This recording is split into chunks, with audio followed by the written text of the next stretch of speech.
Korang perasan tak yang kaum Cina ni, mereka ni kurang sangat makan, minum benda-benda yang bermanis. Saya selalu pergi ke kafe tau, jadi saya nampak apa yang mereka ni suka order. Kalau diorang makan, minum benda yang manis pun sangat jarang. Kalau dekat sekolah pun, korang akan tengok kan, pelajar-pelajar sekolah Cina ni, dia akan datang ke sekolah bawa satu botol air besar. Dalam tu hanya air kosong saja.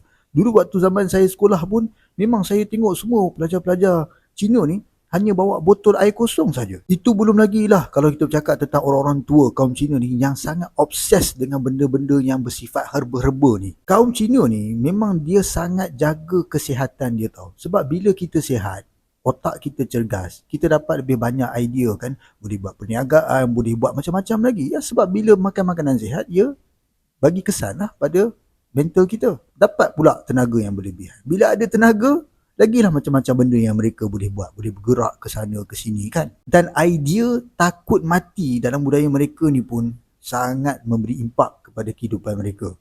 Sebab itulah kalau korang ingat lagi, dulu waktu zaman COVID-19 kan, kaum Cina lah paling ramai yang ambil dos penggalak vaksin. Cuba tengok kes-kes obesiti dalam kalangan kaum Cina.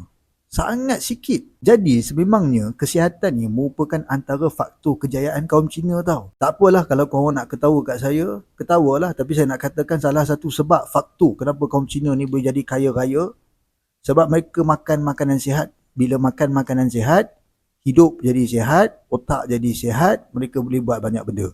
Kita sudah tentu perlu contohi kaum Cina dalam bab ni. Kita kena kurang dah makan, minum, benda-benda yang sangat bermanis ni. Sebab ianya bukan saja menjejaskan kesihatan kita, ia akan menjejaskan ekonomi kita.